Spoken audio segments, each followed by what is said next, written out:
सभी को प्रणाम। मैं अर्चना सक्सेना आज आपके समक्ष एक नई कहानी के साथ उपस्थित हूँ।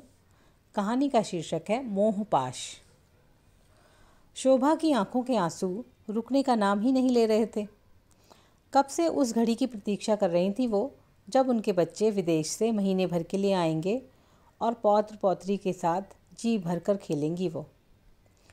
लेकिन पुत्र रोहित ने फ़ोन करके बताया कि किसी आवश्यक कार्य के चलते टिकट रद्द करवानी पड़ी थी। आखिर ऐसा भी क्या आवश्यक कार्य आ पड़ा होगा? माता पिता से साल में एक बार मिलना भी नहीं आवश्यक लगता अब रोहित को। कितने चाव से उच्च शिक्षा के लिए विदेश भेजा था उनके पति ने रोहित को। शोभा तो तब भी नहीं चाहती थी उसे भेजना, लेकिन पति सुरेंद्र ने उसके उज्जवल भविष्य का हवाला देते हुए उन्हें किसी तरह समझा ही लिया था। और फिर रोहित भी तो गलबहियाँ डाले मनाता हुआ बोला था, बस 2 साल की बात है माँ, फिर छुट्टियों में तो आऊँगा ना अगले साल आपसे मिलने, और उसके अगले साल तो हमेशा के लिए वापस ही लौट आऊँगा, कोर्स ख़त्म होते ही वापस आ जाऊँगा।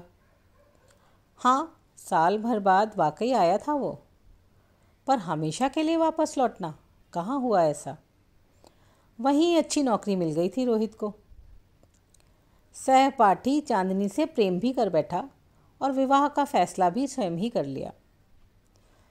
शोभा के दिल में कुछ चटका था तब जब रोहित ने अपना फैसला सुनाया, लेकिन सुरेंद्र जी ने समझा ही लिया कि कम से कम लड़की भारतीय तो है। अगर विदेशी बहू ले आता तो भी हम क्या कर लेते। चांदनी का परिवार भी भारत में था और विवाह भारत में ही धूमधाम से संपन्न हुआ। शोभा चांदनी जैसी सुंदर बहू पाकर सारी शिकायतें भूल गई और बरसों से संजोए अपने सारे अरमान पूरे करने में लग गई। महीना भर साथ रहकर रोहित और चांदनी वापस चले गए। दोनों बच्चे भी वहीं हुए और शोभा व सुरेंद्र भी दोनों बार 6-6 माह के लिए हो आए थे उनके पास। बेटा बहू आदर सत्कार में कभी कोई कमी नहीं रखते थे। शोभा को और कोई शिकायत नहीं थी। बस समस्या थी तो बस ये कि उनसे मिलना कम हो पाता था। साल में एक बार ही रोहित सपरिवार आ पाता था और इस बार तो वो भी। झरझर बहते आंसुओं को सुरेंद्र जी ने पोंछा आकर और कंधे थपथपाकर सांत्वना दी तो वो फूट फूट कर रोने लगी और बोली, आपकी समझ में आ रहा है कुछ या अब भी आंखें मूंदे हो? हमारा बेटा बदल गया है। अब उसे हमसे ज़्यादा अपना काम प्यारा है और अपना ही परिवार। हम तो उसके परिवार में फिट ही नहीं होते अब कभी।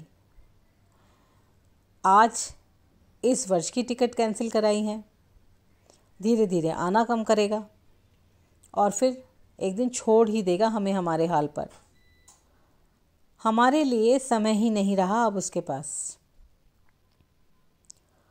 सुरेंद्र जी ने समझाया, रिश्तों में समय से अधिक समझ की ज़रूरत होती है शोभा, और तुम वही समझ खोती जा रही हो। याद करो वो दिन जब हम पहली बार रोहित की परीक्षा के चलते होली पर गांव नहीं जा पाए थे और वहां अम्मा ने घर सिर पर उठा लिया था। मुझे और तुम्हें कितना सुनाया था उन्होंने कि हम अपने परिवार में मस्त हो गए हैं और जानबूझकर नहीं आए। हमें बहुत दुख हुआ कि वो हमारी बात नहीं समझ रही हैं, लेकिन फिर भी ऐसा बाद में भी अक्सर हुआ, क्योंकि होली का त्यौहार परीक्षाओं के महीने में ही आता है हर बार। तब तुमने ही कहा था, हमसे तो अच्छे ये पंछी हैं जिनके बच्चे बड़ा होते ही नीड़ छोड़कर उड़ जाते हैं। वो हम इंसानों की तरह बच्चों को मोहपाश में बांध कर नहीं रखते, पिंजरे में नहीं जकड़ते। और अब तुम वो सब भूलकर खुद ही मोहपाश में उलझ गई। शोभा ने दुखी स्वर में कहा, तो आप ही बताओ कि मैं क्या करूं। आज समझ पा रही हूं कि अम्मा जी को कितना बुरा लगता होगा तब। गांव में तो फिर भी भरा पूरा परिवार था। जेठ जी थे, जिठानी जी थी, उनके बच्चे थे। हम तो यहाँ बिल्कुल अकेले पड़ जाते हैं। तो अपने दिल की गली को इतना संकीर्ण क्यों कर रखा है तुमने कि उसमें तुम्हारे बच्चों के अलावा कोई प्रवेश ही नहीं कर पाता? बच्चों की प्रतीक्षा के अलावा भी बहुत कुछ है करने को। उठो, अपने खोल से बाहर निकलो।